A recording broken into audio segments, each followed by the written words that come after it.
네, 그러면 오늘 말씀 함께 나누겠습니다. 오늘은 실패를 넘어서야 할 때라는 제목을 가지고 하나님 말씀 증거하겠습니다. 벌써 이제 진군의 복음 7번째 시간인데 오늘 본문 여러분 한번 다 읽어오셨죠? 들어보셨죠? 오늘 본문이 무슨 내용이 있냐면 이제 아이성으로 다시 여호수아와 이스라엘 백성들이 패배했던 아이성으로 다시 나아가는 내용이 이제 오늘 본문이에요. 그래서 이 아이성을 점령하고 승리합니다.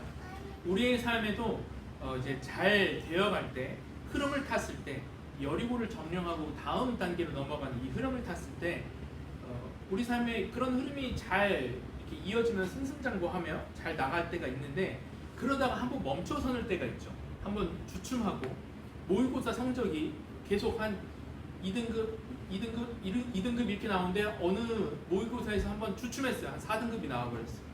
그러면 다시 이것을 뚫고 나아갈 때가 참 쉽지 않다는 거예요. 한번 무너졌다가 다시 일어나야 할 때 쉽게 할 수 있을 것 같다라고 내가 생각하고 다시 내가 여전히 했던 거지 또 할 수 있어 라고 생각하지만 이전처럼 그 승리의 여세를 몰아가지 못하고 멈춰졌기 때문에 또 절망하게 되는, 실패에 빠질 가능성이 참 많다는 거예요.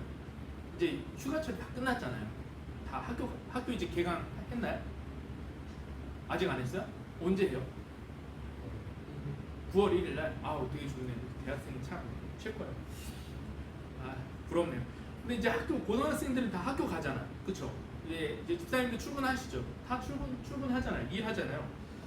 이 휴가철이 끝나고 방학이 끝나고 이제 다시 정신 차리고 다시 일어서고 다시 어떤 속도를 내야 되는 우리의 삶의 여러 가지 영역 속에서 하나님은 어떻게 승리를 쟁취하게 하시는가, 실패를 맛보게 하시는 그 상황 속에서 다시금 승리로 나아갈 때 어떻게 일하시는가, 그것을 좀 살피도록 하겠습니다. 첫 번째 살필 것은 진군의 위치입니다. 오늘 하나님은 패배로 인해서 정복의 속도가, 이 진군의 속도가 줄어든 이스라엘 백성에게 어디에서부터 상황을 수습하고 그것을 회복시켰지 그 위치를 알려주고 있습니다. 그 위치가 어디냐면 내가 무너졌던 곳, 내가 망했던 곳, 내가 실패했던 곳, 그것이 회복의 위치다라고 말씀하신다는 거예요. 하나님은 이 후퇴했던, 망했던 아이성으로 다시 올라가라 이렇게 말씀을 하신다는 거예요. 1절 말씀 같이 읽겠습니다. 시작. 여호와께서 여호수아에게 이르시되 두려워하지 말라, 놀라지 말라, 군사를 다 거느리고 일어나 아이로 올라가라. 지난 시간에 아이성에서 패배했잖아요. 아이성에서 많이 죽었잖아요. 그래서 후퇴했잖아요. 근데 하나님은 그런 후퇴했던 상황에서 야 이제 가나안 땅 글렀다, 다른 데 알아봐라, 다른 땅으로 옮겨라, 거기는 이제 끝이나 네가 배려했기 때문에, 니네가 범죄했기 때문에 거기는 이제 니네가 갈 수 없는 땅이야, 이렇게 말씀하지 않으시고 실패한 그곳, 망한 그곳에서 다시 내가 시작하겠다, 다시 그곳으로 올라가라 이렇게 말씀하신다는 거예요. 우리의 인생의 회복, 우리의 인생의 그런 다시 재개하는 그 자리가 어디냐면 내가 실패했고 내가 멈춰섰던 그 자리다라는 거예요. 그럼 이제 우리가 이런 얘기를 들으면 목사님 그거 자기계발서에 나오는 이야기 아닙니까? 실패해도 다시 도전하면 성공할 수 있다. 꿈이 있습니까? 다시 시작하십시오. 뭐 차였습니까? 다시 고백하십시오. 이런 얘기랑 비슷한 거 아닙니까? 아니라는 거예요. 오늘 성경은 그런 자기계발서에서 다시 도전해라, 뭐 7전 8기, 뭐 7번 넘어져도 뭐 8번째 다시 일어나라, 이런 이야기를 하는 게 아닙니다. 오늘 성경은 우리의 실패의 자리가 회복으로 변할 수 있는, 승리로 변할 수 있는 조건을 함께 알려주고 있는데, 그게 뭐냐면 지난 시간에 이어서 바로 회개라는 거예요. 회개. 뭐라고요? 회개라는 거예요. 회개. 그럼 회개가 도대체 무엇인가? 회개란, 여러분 따라하십시오. 내가 그 자리에서 어떤 방식으로 하나님과 멀어졌는가, 그걸 찾는 거예요. 뭐라고요? 내가 그 자리에서 하나님과 어떤 방식으로 멀어졌는가, 그게 보이는 거, 그게 회개입니다.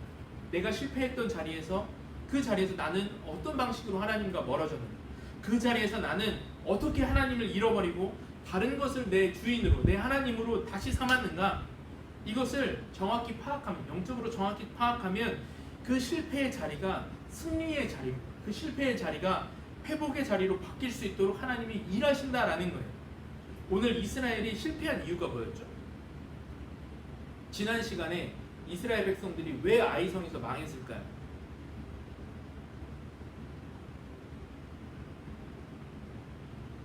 이래서 목회가 편합니다. 지난주에 말씀을 또 해도 늘 새로워요. 지난 시간에 무슨 사건이 있었죠? 누가 범죄했어요? 아간이 범죄했다. 그래서 이스라엘 백성이 범죄했다. 이런 얘기를 했었잖아요. 그래서 표면적으로 이스라엘이 실패한 이유가 아간의 이야기를 다루면서 살폈었는데, 이 아간이 뭘 훔쳐서, 하나님 거 훔쳐서 망한 거잖아요. 이거라고 했어요? 제가 표면적인 그런 내용이라고 했어요? 아니라고 했었죠. 이스라엘 백성들이 망했던 그 망했던 이유가 표면적인 게 아니라고 했어요. 그래서 오늘 우리가 잘못 할 수 있는 부분들이 그때 뭐라 얘기했냐면, 아간이 물건을 훔쳐서 아이성에서 망했으니까 이제 물건 안 훔쳐야지, 하나님 이제 안 훔칠게요 해서 오늘 그럼 반대로 승리한 겁니까? 아니라는 거예요. 우리가 표면적으로 보면 안 된다고 이야기를 했어요.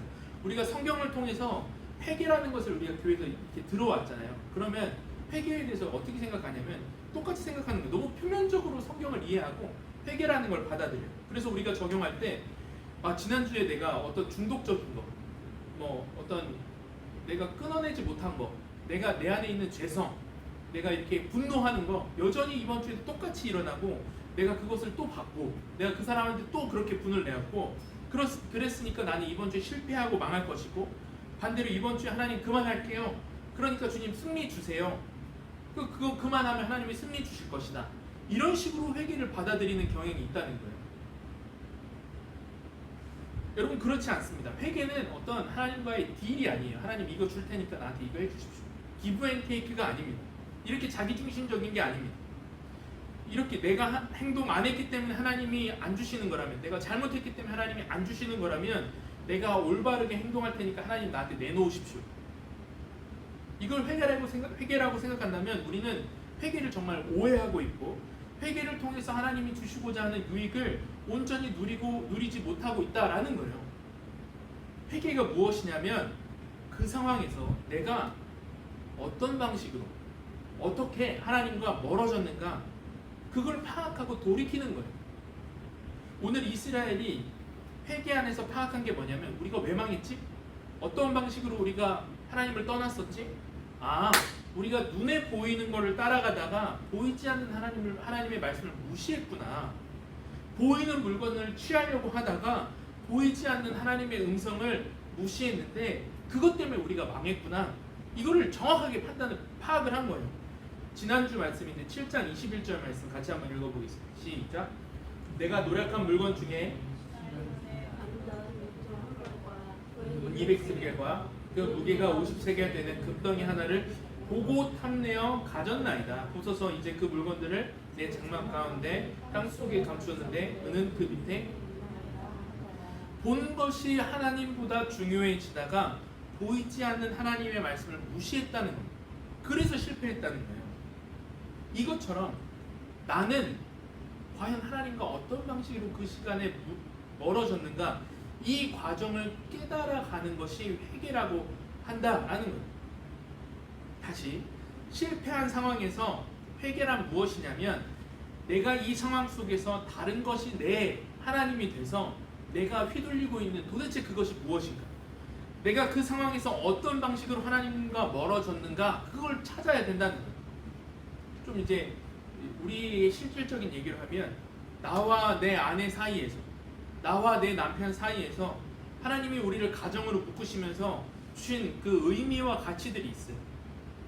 근데 같이 생활을 하다 보니까 내 눈에 그 사람의 단점들이 막 보이기 시작해요. 그래서 한두 마디 던지기 시작했습니다. 그렇게 하는 거 아니에요? 여보 좀 이런 것 좀 이렇게 좀 해. 근데 그 사람이 변해요? 안 변해요. 변하지 않아요. 계속 말을 해도 듣지 않아요. 그럼 그 시간들이 지속되면서 어떻게 합니까? 계속 말을 하면서 싸우거나 혹은 포기하거나, 그러면서 하나님이 주신 배우자와 가정에 대한 이 가치가 희미해지고 나를 힘들게 하는 이런 결정 덩어리로 이 문제야처럼 이렇게 느껴지기 시작한다는 거예요. 그때 회개가 무엇입니까? 그때 회개가 무엇이에요? 내 안에서 하나님보다 크게 자리 잡는 것, 그걸 찾아내는 것. 우리 가정에서 하나님보다 크게 자리 잡는 게 그게 무엇인가? 내 만족인가? 나는 너보다 그래도 돈을 버니까, 난 집에서 그래도 이 정도 다른 사람에 비해서 이 정도 집안일을 하니까, 어떤 내 상처, 난 이렇게 힘들게 일을 하니까, 무엇이 나로 하여금 하나님이 주신 이 가치를 떠나게 만들고 그토록 나를 자기중심적이고 이기적이게 만들었는가? 도대체 그게 무엇인가를 파악하는 거예요. 그리고 그거를 돌이키는 겁니다. 그걸 회개라고 해요. 부모와 자녀 사이의 관계도 마찬가지입니다. 부모님과 살다 보면 부모님이 물론 잘해줄 땐 좋지만 이제 언제 안 좋아요? 부모님이 한 주 언제 안 좋아요? 엄마가 언제 안 좋아? 잔소리 할 때, 또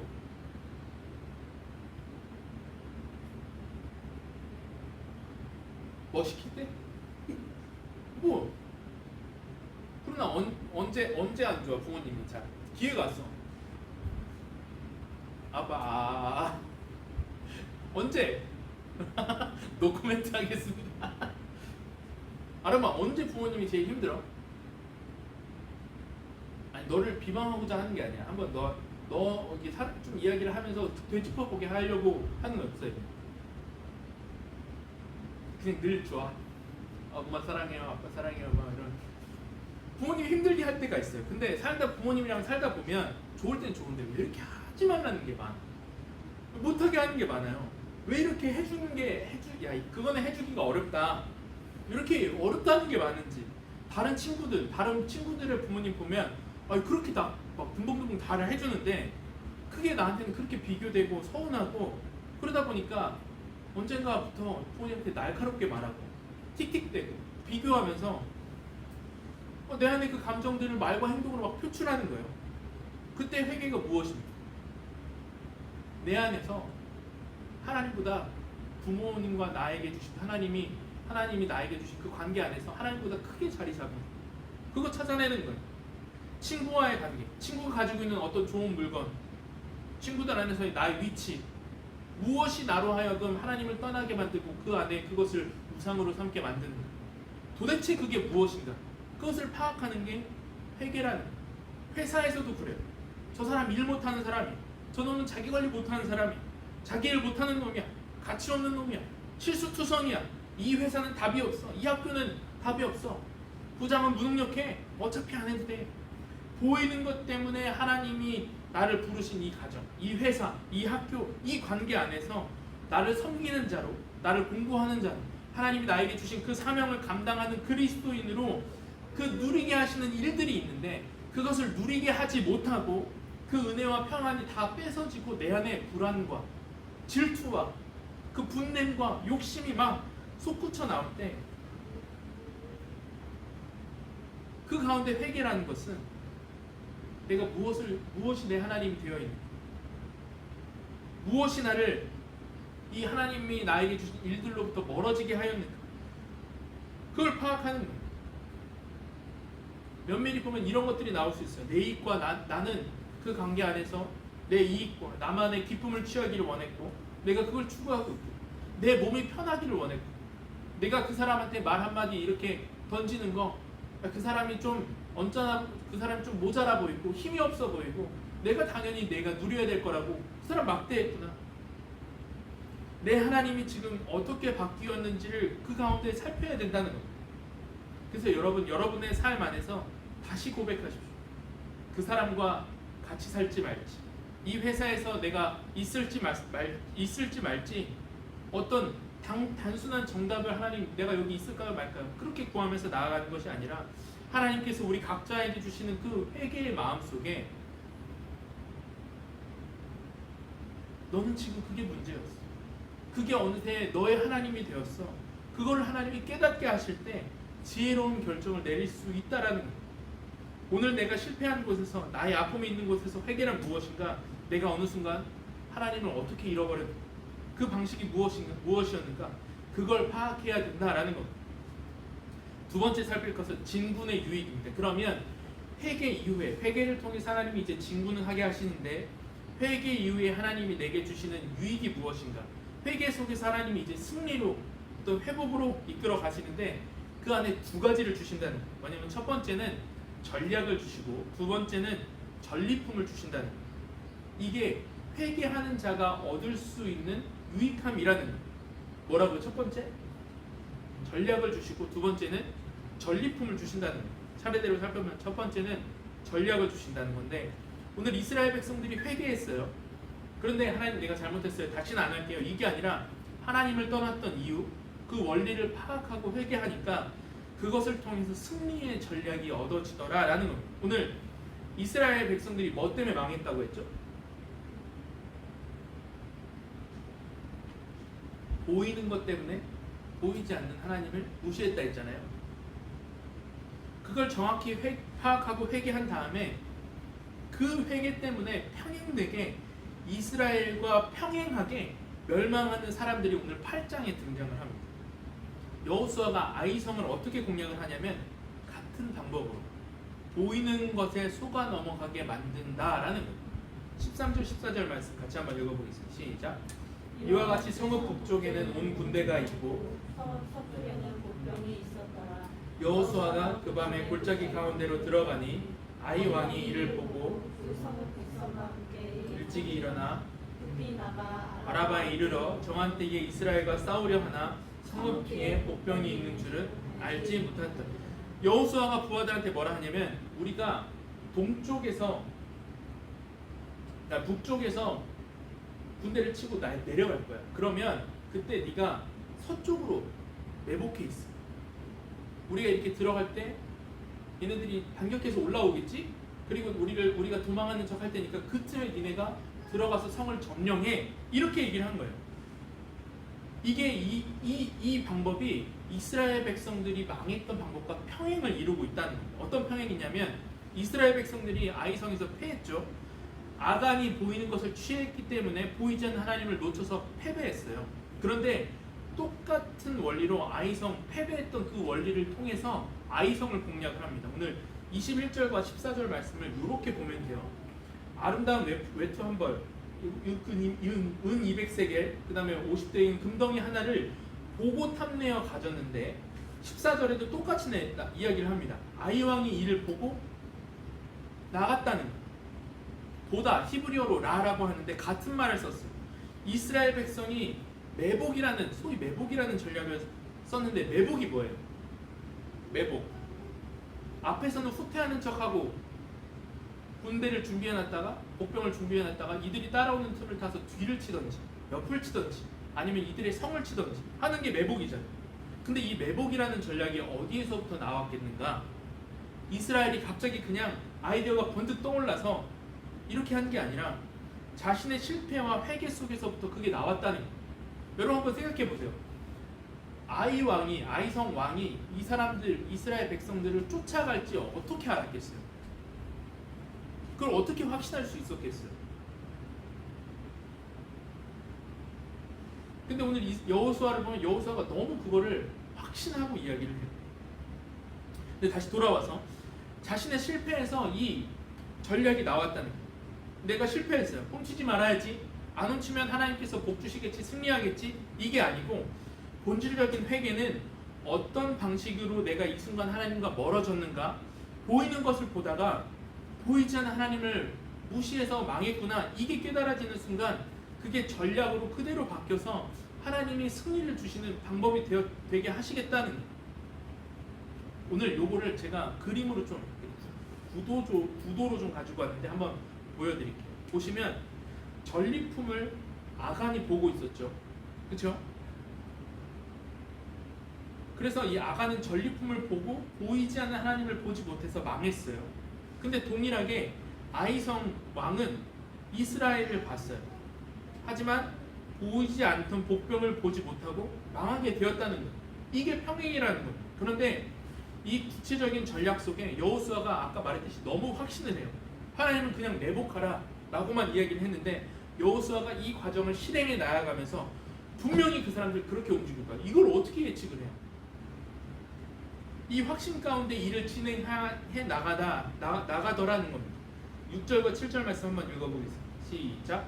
그들이 알아서 우리를 추격하며 이르기를 우리 처음과 같이 우리 앞에서 이렇게 할 거라는 거예요. 너희는 매복한 곳에서 일어나 그 성을 점령하라. 너희 하나님 여호와께서 그 성읍을 너희에게 주셨다. 하나님이 우리에게 회개를 통해서 경험케 하시는 것이 무엇이냐면 내가 어떤 것을 잘못 섬기고 있었는가 이거를 깨달으며 그것을 내 전략으로 바꿔서 나아갈 때에 무엇을 함께 주시면 확신을 함께 주세요. 그거 될 거야. 아, 여기에서 내가 무너졌구나. 그래서 저와 여러분들이 하나님이 회개하게 하시면 나의 우상을 깨는 방법으로 여러분 전략을 짜는 게 굉장히 중요합니다. 뭐라고요? 나의 우상을 깨는 전략. 우리 각자에게 이런 것들이 있어요. 내가 너의 하나님이 되어줄게. 내가 너의 인생의 방패막이가 되어줄게. 내가 너의 구원이 되어줄게 하는 것들이 있잖아요. 그렇게 다가오는 것들이 있잖아요. 그것을 대적하는 방향으로 전략을 짜보십시오. 그게 곧 하나님의 인도하심이 된다는 겁니다. 내가 이 상황에서 다른 것을 구원으로 삼고 있는 게 무엇인가? 이 관계 안에서 이것만 잘 풀리면 내 길이 열릴 것이고 이것만이 나를 구원할 거야 라고 내 마음과 눈을 떼지 못하게 하는 그것을 가지고 하나님 앞에 함께 나아가는 거예요. 단순히 하나님 이거 투자할까요 말까요? 이번 학기 이거 학점 들을까요 말까요? 이 사람 만날까요 말까요? 여러분 그러니까 답이 안 나오는 거예요. 맨날 기도를 해도 답이 없어요. 하나님 내가 이 사람과의 관계 안에서 나의 마음의 불편함, 나의 수고스러움 이거 지기 싫어하면서 내가 내 마음 안에 안락함과 평안함을 누리길 원했거든요. 그것 때문에 내가 짜증내고 있었거든요. 나의 이기심 그게 내 우상이었군요. 하나님 이 회사에서 그 부족한 사람 보면서 내가 뒤에서 욕하고 그 부족한 친구 따돌리고 앞에서는 부당하게 대하면서 그래도 나는 실력 있어서 괜찮다.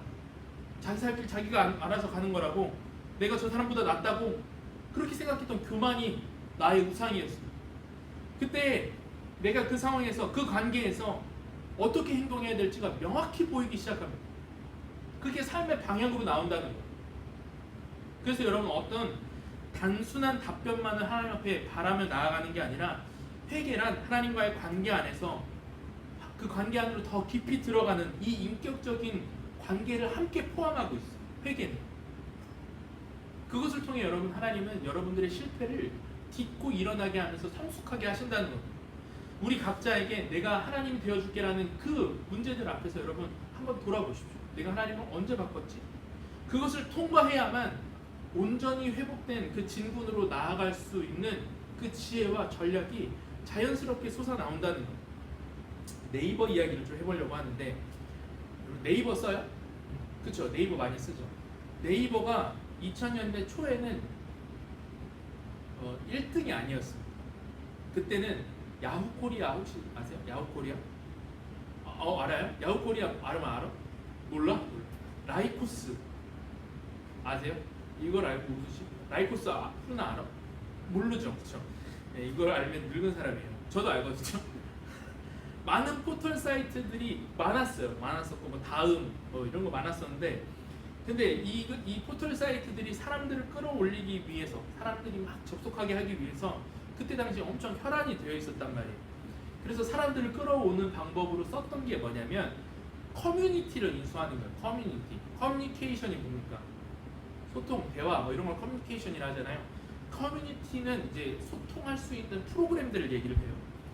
그래서 요즘 소통하는 프로그램이 뭐예요? 카톡이 있죠. 또 인스타그램, 페이스북은 요즘 많이 안 하고 틱톡. 요즘에 청소년들은 뭐 써? 알아봐. 인스타 써? 고등학생들이 인스타 쓰고 초등학생들도 다른 거 쓴대요. 뭐 저희 교회는 밴드 쓰잖아요. 근데 여러분 근데 그때 당시에 뭐가 유행이었냐면 제 어렸을 때 굉장히 많이 썼던 건데 뭐였을까? 싸이월드 아니에요. 싸이월드 전이었어요. 버디버디라고 있었어요. 버디버디 알아요? 네, 늙은 사람.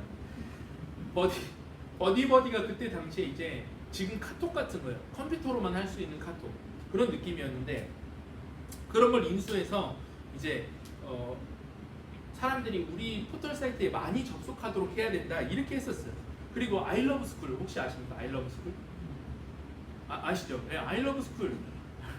네, 더 이제 고대께 막 나오고 아이러브스쿨은 뭐냐면 이제 지금 아름이가 학교가 어디는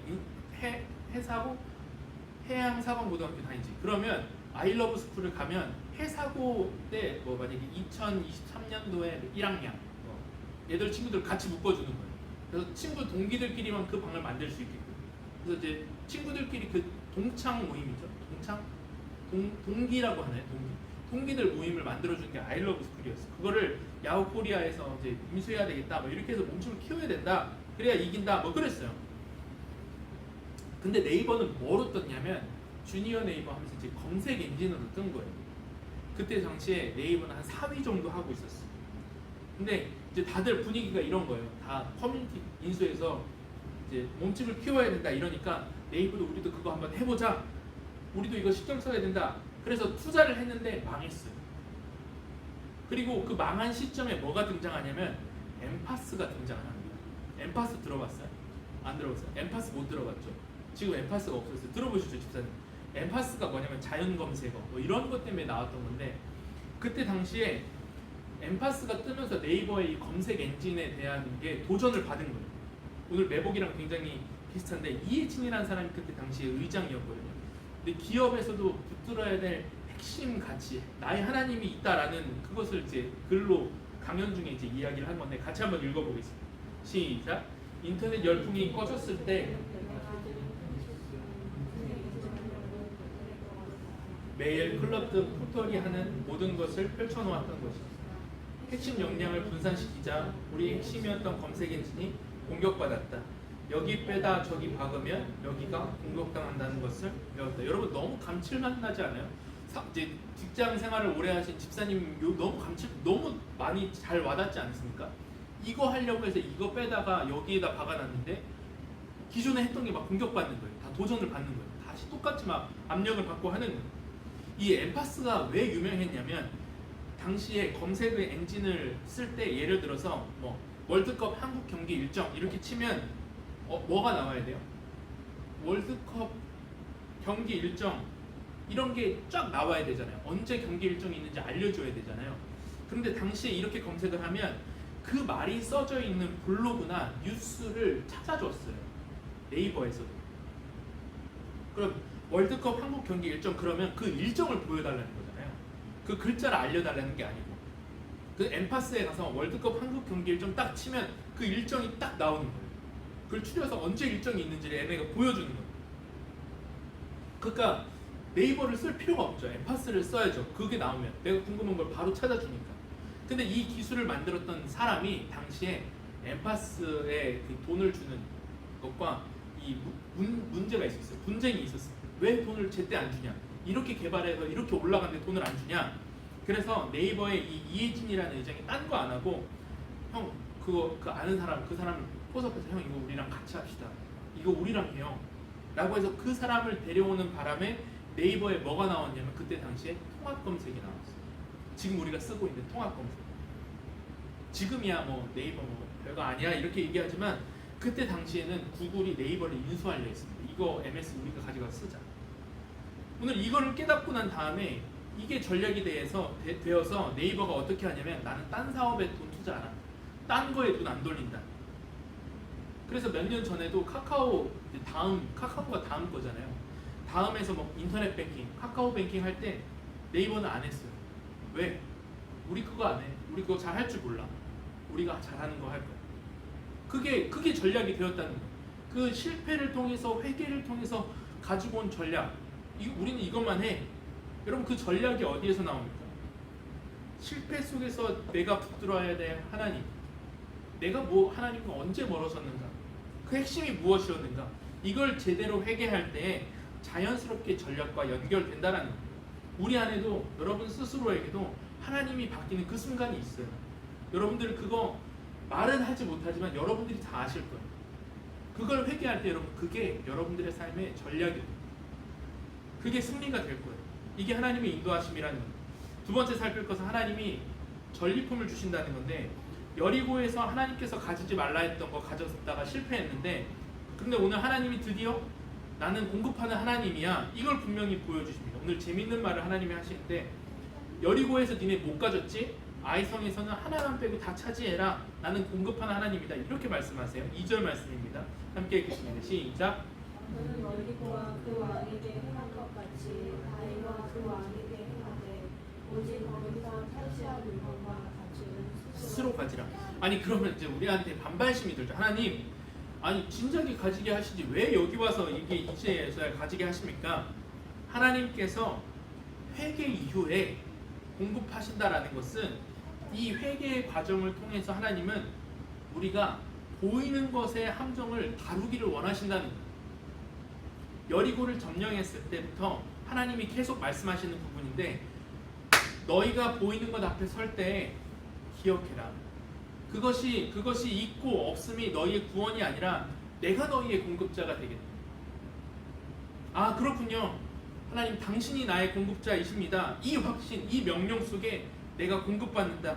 하나님이 다스리심 속에 내가 인도함 받는다. 이 확신이 있는 자라야 전리품이 있을 때에도 그리고 없을 때에도 자유함을 누릴 수 있다는 거예요. 이전에 문제가 뭐였어요? 전리품이 없기 때문에 저거를 못 갖게 하는 하나님은 나에게 부족하게 하시는 분이야. 이 말씀 나눴잖아요. 근데 회개함을 통해서 보이는 것이 있을 때에도 혹은 없을 때에도 이제 자유한 거예요. 하나님이 있을 때에도 공급하시는 분이고 없을 때에도 공급하시는 분이고 이 전리품의 특징이 있다는 거예요. 27절 말씀 같이 한번 읽어보겠습니다. 시작. 오직 그 성읍의 가축과 노력한 것은 여호와께서 여호수아에게 명령하신 대로 이스라엘이 탈취할 회개 이후에 오는 공급의 특징이 뭐냐면 이제 내가 자유함 속에 주신 것을 충만하게 경험하게 되는데 그 경험을 어디에서 하냐? 어디에서 해요? 지금까지는 나에게 짐이었고 나에게 실패했던 그곳에서 회개를 통해서 공급하신다라는 거예요. 아이성 괜히 건드렸으니까 지금 실패했잖아요. 그러면 다른 성 가서 내가 전리품을 공급받아야죠. 이게 아니라 아이성 앞에서 내가 왜 실패했는가? 내가 무엇 때문에 하나님 앞에 멀어졌는가?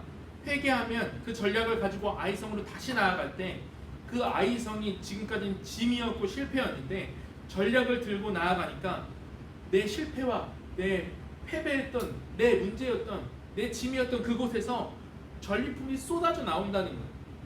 지금까지는 내 스트레스의 대상이었고 내 실패의 대상이었어. 그런데 회개를 가지고 나아가니까 아 하나님 여기에서도 이렇게 누릴 게 많았군요. 이게 보이기 시작합니다. 가정에서 늘 다투고 지정만 오가던 그 자리가 나에게 그렇게 짐이었고 너무 피하고 싶은 자리였는데 그 안에서 하나님께서 내게 허락한 이 배우자를 내가 섬기지 않았고 내가 내 유익과 내 어떤 편안함을 위해서 이 사람을 홀대하고 있었구나. 나보다 하나님보다 내 편안함이 더 커져 있었구나. 이걸 회개함으로 다시 내가 섬기는 자로 감사하는 자로 전략을 가지고 나아가야 되겠다라고 할 때에 그 안에서 내가 누리지 못했던 관계 안에서의 여러 전리품들이 쏟아져 나온다는 거예요. 이제 그 아이성을 즐기기 시작합니다. 보십시오. 여러분 하나님께서 내게 주신 아이성은 실패와 부담이었어요. 그런데 하나님을 무시한 자기중심적인 마음, 이 마음을 내려놓으니까 그분의 뜻을 따라서 어떠한 전략을 세우기를 내가 확신하고 아 이것 때문에 하나님과 멀어졌구나 라는 것을 파악하고 확신하고 나아가니까 그렇게 반응하니까 전리품이 나오더라는 거예요. 여러분 기억하십시오. 여러분들이 그 자리에서 내게 주신 사람을 섬길 때 여러분들이 그 회개의 전략을 가지고 나아갈 때 여러분들의 삶에 전리품들이 쏟아져 나올 거예요. 여러분들에게 주신 직장, 여러분들에게 주신 교회, 여러분들에게 주신 가정, 그 어떤 사명 속에 자기중심적인 그 마음들을 회개하고 하나님의 뜻을 따라서 행하며 나아갈 때 다른 교회, 다른 직장, 다른 가정, 다른 사람 만나서 좀 해보지 이게 아니라 나에게 이미 주신 이 안에서 그 관계 안에서 그 회사 안에서 그 공부하는 자리 안에서 거기서 보물이 쏟아져 나온다는 겁니다. 저와 여러분들이 하나님께서 오늘 그 눈을 삶의 영역을 바라볼 수 있는 그 눈을 열어주시기를 소원합니다. 하나님이 그 마음을 주시기를 원한다는 것. 내 회개에 기반해서 상대를 지혜롭게 대할 때 하나님께서 그것을 통해 열어주시고 그것을 통해 나에게 주신 그 영역을 풍성하게 누릴 수 있도록 하신다는 것. 이 회개를 통해 여러분들을 다루기를 원하신다는 것. 마지막 세 번째 진군의 종말인데 성경은 지금 이스라엘의 회복과 아이성의 함락이 우리의 삶에 끝까지 동일하게 이어질 것이다 라는 걸 보여주고 있습니다. 결국은 우리 인생의 전체의 싸움이 이 싸움으로 동일하게 귀결될 것이다 라는 게 우리한테도 너무 명확한데 어떤 싸움이냐면 보이는 것과 보이지 않는 것의 싸움이 우리 삶에 계속될 것이다. 지금 이걸 보여주고 있다는 거예요. 아간은 보이는 것이 전부라고 생각하면서 하나님의 말씀을 떠났었죠. 동일하게 아이성의 왕은 보이는 것이 전부라 생각하고 이스라엘을 잡으러 갔다가 메북한 군사에게 당해서 성을 빼앗겼어요. 성 전체가 불탔습니다. 오늘 성경은 그 이야기를 통해서 너의 인생도 마찬가지야. 너도 보이지 않는 것, 보이는 인생 가운데 보이지 않는 것을 준비하지 못하다가 망할 거야. 보이는 것이 전부라고 생각하고 달려가다가 보이지 않는 것이 너의 인생을 전부 불태우러 올 거야. 이렇게 얘기하고 있다는 거야. 우리가 보이는 것이 전부라고 생각하고 하나님을 거절하다가 마지막에 매복당한 군사에게 빈집이 털리는 그 순간이 무엇입니까? 보이지 않는 것이 실체가 되어서 우리의 삶에 찾아오는 순간, 하나님과 영원히 끊어지는 순간, 죽음이 여러분 삶에 여전히 매복하고 있다는 거예요. 여러분 죽음에 대해서 많이 생각해 보십니까? 아르마 죽음에 대해서 잘 생각 안 하지? 그렇지? 프로니도 잘 생각 안 하지? 저 죽음에 대해서 진짜 죽음에 대해서 생각해 보셨어요? 잘 우리가 많이 안 떠올리잖아요. 왜냐면 무섭잖아요. 전 죽음이라는 걸 처음에 생각할 때 굉장히 무서웠어요. 한 줄 죽음에 대해서 생각을 자주 해요. 우리가 잘 생각을 안 합니다. 외면하려고 합니다. 잘 깊게 고민해보지 않아요. 근데 죽음의 향기가 정말 느껴질 때가 있어요. 이번 주에 그러지 않았어요. 병신 형제 아마 영상으로 예배 드리고 있을 텐데 우리의 삶에 건강의 문제가 찾아올 때, 혹은 누군가가 아플 때, 내 가족 중에 누군가 심각한 문제가 몸에 생겼을 때 죽음이라는 게 우리의 삶에 이렇게 무서운 거구나. 그 냄새가 느껴지기 시작해요. 근데 죽음이 내 삶에, 오늘 성경이 이야기하는 거 여전히 네 삶에 죽음이 매복해 있다는 거예요. 내 인생에 하나님의 통치를 거부하면서 보이지 않는 것을 추구하지 못하고 보이는 것을 따라가다가 내 삶이 잘 될 거라고 이 생활 우리가 생각하고 나아가지만 여전히 보이지 않는 죽음이 우리의 삶에 도사리고 있습니다. 이 죽음이 어느 순간 우리의 삶을 찾아올 것이고 그 죽음을 통해서 우리가 지켜왔던 모든 게 털릴 것이다. 불태워져 갈 것이다라는 거예요. 그러면 우리가 그 질문 앞에 어떻게 여러분 하나님 앞에 그 문제를 가지고 나아가겠습니까? 하나님 거봐요. 하나님 그런 분이라고. 내 삶에 하나님 좋은 거 주신다 얘기하지만 결국에 내가 죽음 앞에 있는 거 아닙니까? 내 삶에 실망한 게 무엇인지 아닌가 하나님? 내 삶에 매복된 걸 하나님이 아심에도 불구하고 내 삶에 개입하지 않으시고 나를 고난 가운데 그 죽음 가운데 그대로 내버려 주신 것 하나님 아셨다면서요. 보이지 않는 거 보고 계셨다면서요. 그러면 미리 주님이 개입해 주셔야죠. 왜 개입해 주시지 않는 것입니까? 우리가 하나님 앞에 그런 질문을 던지면서 나아갈 수 있어요. 근데 하나님이 이렇게 대답을 하세요. 나는 네가 네 마음대로 살면서 네가 보고 있는 것을 따라 살면서 내가 개입하는 걸 원치 않으며 살아갈 때 그 말에 내가 이렇게 응답을 할 거야. 내가 너의 삶에 이미 개입했다. 나는 너의 인생에 가장 위험하고 가장 치명적이고 가장 위협적인 그 마지막 복병이었던 보이지 않는 죽음을 내가 보고 있었다. 그래서 나는 이 땅에 몸을 입고 와서 보이는 세상 속에서 너의 인생에 매복된 적, 보이지 않는 적을 상대하기 위한 삶을 이 땅에서 살았다. 그래서 예수님은 보이는 세계, 눈에 보이는 세계 속에서도 내가 마주해야 될 죽음과 대신 마주하기 위해서 끝까지 보이는 대로 행동하지 않으시고 보이지 않는 것에 집중하시면서 사셨어요. 그래서 누가복음 23장 34절에 예수님께서 이렇게 말씀하십니다. 함께 읽어보겠습니다. 이에 예수께서 이르시되 아버지 저들을 사하여 주옵소서. 저들이 자기 하는 것을 알지 못하니. 보이지 않는 것, 하나님의 시선, 아버지의 시선은 예수님이 놓치지 않으셨어요. 근데 이상해요. 보이지 않는 것을 의지하면 승리한다면서요. 보이지 않는 것을 의지하면 매복된 적을 발견할 수 있다면서요. 근데 예수님은 보이지 않는 적을, 보이지 않는 하나님을 의지하셨음에도 여전히 복병에 당하셨어요. 죽임을 당하셨다는 거예요. 이 상황을 통해서 예수님이 지금 우리에게 말씀하시는 거예요.